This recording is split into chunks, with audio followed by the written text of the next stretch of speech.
안녕하세요. 작은 운세 연구소입니다. 마스코트 페코와 함께 만들어가는 작은 운세 연구소. 찾아주셔서 감사합니다. 많은 관심 부탁드립니다. 살다 보면 유독 공기가 뜨겁게 느껴지거나 내 안에 에너지가 주체할 수 없이 끌어오르는 시기가 찾아오곤 하죠.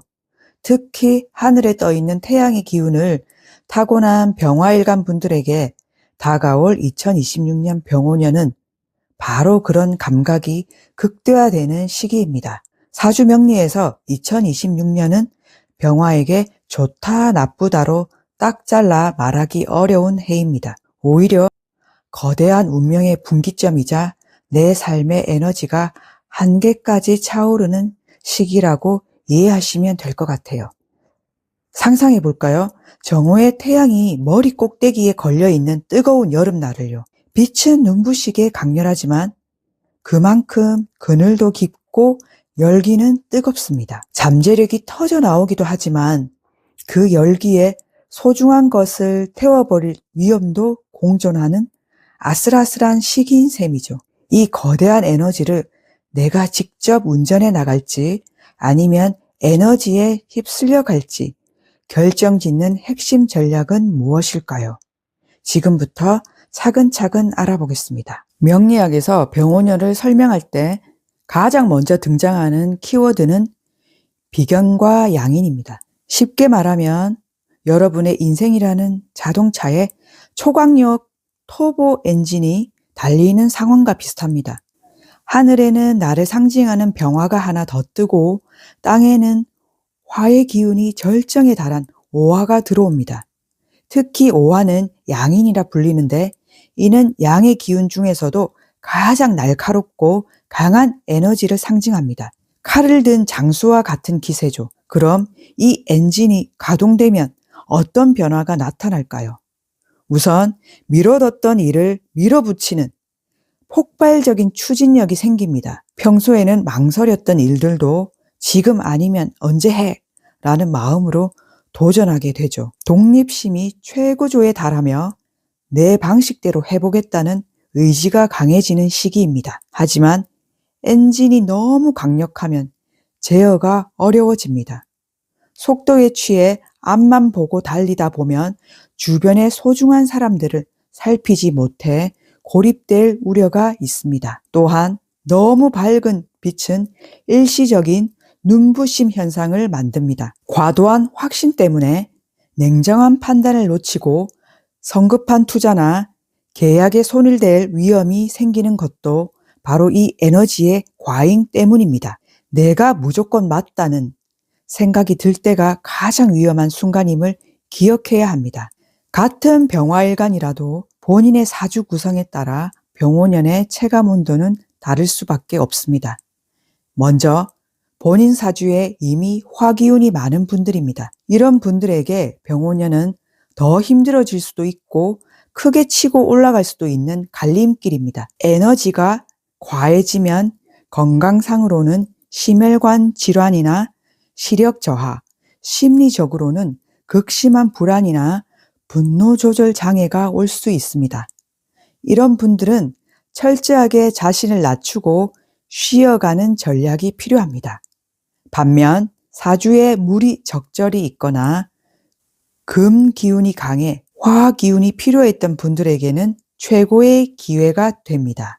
막혔던 결실이 맺어지고 내 능력을 세상에 널리 알리는 화려한 무대가 펼쳐지는 격이죠. 또한 토기운이 적절한 분들은 이 뜨거운 에너지를 생산적인 결과물로 잘 뽑아낼 수 있습니다. 본인의 사주에 어떤 기운이 강한지만 미리 살펴봐도 병오년 전략을 세우는데 큰 도움이 됩니다. 강해진 에너지가 현실의 삶과 부딪힐 때는 어떤 구체적인 신호로 나타날까요? 여러분이 일상에서 바로 체감하실 수 있는 두 가지 신호를 짚어드릴게요. 첫째, 재물을 두고 벌어지는 소란입니다. 에너지가 강해지면 주변에 사람이 모여들지만 동시에 내 몫을 탐내는 경쟁자도 늘어납니다. 특히 믿었던 지인이 이건 너만 알고 있어라며 솔깃한 제안을 하거나 내 자존심을 교묘하게 건드리는 유혹을 해올 때 주의가 필요합니다. 2026년 병화분들에게 재물운의 핵심은 버는 것보다 내 주머니에 있는 것을 지키는 것입니다. 지키기만 해도 절반은 성공한 해라고 볼 수 있죠. 둘째, 기존의 규칙이나 통제와의 마찰입니다. 내 기운이 왕성해지다 보니 직장 상사의 지시나 사회적 규율이 갑자기 숨막히게 답답하게 느껴질 수 있습니다. 왜 내가 이런 간섭을 받아야 해? 라는 반발심이 커지면서 마찰이 생기기 쉽고 이것이 감정적으로 폭발하면 구설수로 이어집니다. 백호가 간식을 기다릴 때 참는 법을 배우듯 우리 병화분들도 내가 맞다는 확신이 들수록 잠시 멈춰서서 상황을 객관적으로 바라보는 연습이 필요합니다. 병원연의 흐름을 조금 더 세밀하게 쪼개서 살펴보겠습니다. 상반기 봄에서 여름은 열기가 서서히 달아오르는 시기입니다. 무언가를 새로 시작하고 싶은 욕구가 강하게 일어납니다. 이때 성급하게 승부수를 던지기보다는 엔진이 과열되지 않게 예열하는 단계로 삼으셔야 합니다. 특히 5월과 6월은 화기운이 절정에 달하므로 감정 조절에 각별히 유의해야 합니다. 하반기 가을에서 겨울은 뜨거웠던 열기가 조금씩 식으면서 현실적인 결과물들이 드러나는 시기입니다. 상반기에 뿌린 씨앗이 결실로 나타나기도 하지만 무리하게 추진했던 일들의 부작용이 나타나는 시기이기도 합니다. 10월 이후부터는 확장보다는 내실을 기하고 정리하는 쪽으로 방향을 잡는 것이 유리합니다. 이제 많은 분들이 기다리신 시간이죠. 병원연이라는 거대한 흐름이 각 일주라는 그릇을 만났을 때 어떤 변화가 생길지 자세히 살펴보겠습니다. 병자일주입니다. 맑고 깨끗한 호수 위에 태양이 뜬 형상이라 도덕적이고 명예를 소중히 여기는 분들이십니다. 일지에 물을 품고 있어 뜨거운 불이 들어오면 좌우충이라는 강력한 충격이 발생합니다. 평소 침착하던 분들도 갑자기 감정 기복이 심해지거나 직장에서 예상치 못한 보직 변경 혹은 주거지 이전 같은 환경 변화를 겪을 확률이 높습니다. 특히 배우자와의 관계에서 예민해지기 쉬우니 2026년에는 상대의 말을 끝까지 들어주는 인내심이 최고의 개운법입니다. 병인일주입니다. 큰 나무를 땔감 삼아 타오르는 불꽃이라 추진력이 좋고 배움에 대한 열정이 남다른 분들이십니다. 원래도 화력이 좋은데 불이 더해지니 과속의 위험이 큽니다. 자신감이 넘쳐서 내가 다 할 수 있어 라며 판을 크게 벌이지만 결과적으로는 실속은 다른 사람이 챙기거나 서류상의 실수가 발견되어 고생할 수 있습니다. 2026년에는 동업을 극도로 주의하시고 도장을 찍기 전에는 내용을 3번 이상 검토하는 꼼꼼함이 필요합니다. 병진일주입니다. 수분을 머금은 비옥한 땅이라 뜨거운 열기를 품어내 주변을 살리고 실리를 챙기는 분들이십니다. 병화일간 중 병원연의 수혜를 가장 크게 입을 가능성이 높습니다. 진토가 열기를 흡수해 생산적인 에너지로 바꿔주기 때문입니다. 내 능력을 인정받아 리더로 추대되거나 막혔던 계약이 풀리는 등 실질적인 성과가 따릅니다. 다만 잘 나갈 때 겸손하지 않으면 질투를 살 수 있으니 베푸는 마음을 잊지 마세요. 병호일주입니다. 가장 뜨거운 불의 정점이라 타협하지 않는 순수함과 폭발적인 카리스마를 가진 분들이십니다. 운에서 나와 똑같은 기운이 들어오는 보금운입니다. 에너지가 한쪽으로 너무 치우쳐 주변 조언이 귀에 들어오지 않습니다. 고집 때문에 고립될 우려가 크니 2026년에는 주인공의 자리를 잠시 양보하고 조연의 자세로 남을 돕는 일에 에너지를 써보세요. 그것이 오히려 애군을 막고 복을 부르는 비결입니다. 병신일주입니다. 바위산 위에 태양이라 재물 감각이 빠르고 현실적인 판단력이 명쾌한 분들이십니다. 일지에 금, 재물을 깔고 있는데 강한 불길이 이 금을 녹이려 합니다.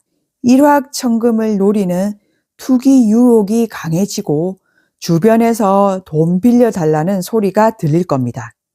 2026년은 지키는 것이 버는 것입니다. 보수적인 자산 관리에 집중하시고 지인과의 금전 거래는 인연을 끊을 각오가 아니면 절대 하지 마세요. 병술일주입니다. 지평선 너머의 노을처럼 사색적이지만 한번 불붙으면 끝을 보는 장인 정신을 가진 분들이십니다. 술토는 화의 창고와 같아 에너지가 집중되면 폭발력이 어마어마해집니다. 성과에 대한 집념으로 일적인 성공은 거둘 수 있으나 그 과정에서 건강을 해치거나 심각한 번아웃을 겪을 수 있습니다.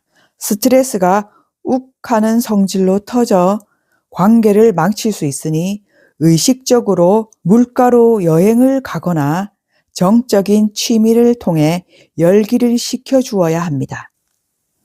병화일간에게 2026년 병오년은 왕의 자리에 오를 기회를 제공하는 해입니다. 하지만 진정한 왕은 힘을 휘두르는 사람이 아니라 자기 자신을 완벽히 다스릴 줄 아는 사람입니다. 이 시기를 멋지게 건너가기 위해 오늘부터 당장 실천할 수 있는 2가지 개운법을 다시 한번 강조해 드립니다. 첫째, 에너지를 밖으로 쏟아내는 발산의 수행입니다. 내 안의 열기는 고민만 한다고 사라지지 않습니다. 오히려 몸을 격렬하게 움직여 땀을 낼 때 비로소 마음의 고집이 유연해집니다. 거창한 운동이 아니어도 좋습니다.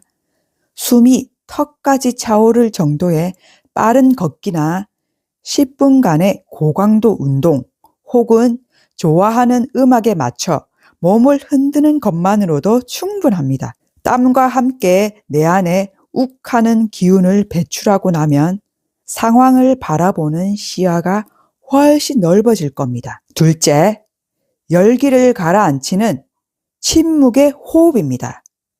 불꽃이 치솟으면 판단력이 흐려지고 불안해지기 쉽습니다. 이럴 때는 하루 중 가장 번잡한 시간, 딱 5분만 시간을 내보세요. 조용한 곳에 앉아 눈을 감고 내 뱃속에 커다란 풍선이 있다고 상상하며 아주 천천히 숨을 들이마시고 내뱉는 겁니다. 특히 내뱉는 숨을 들이마시는 숨보다 2배 정도 길게 가져가 보세요. 뜨겁게 위로 치솟던 기운이 발바닥 아래로 차분히 가라앉는 것을 느낄 수 있습니다.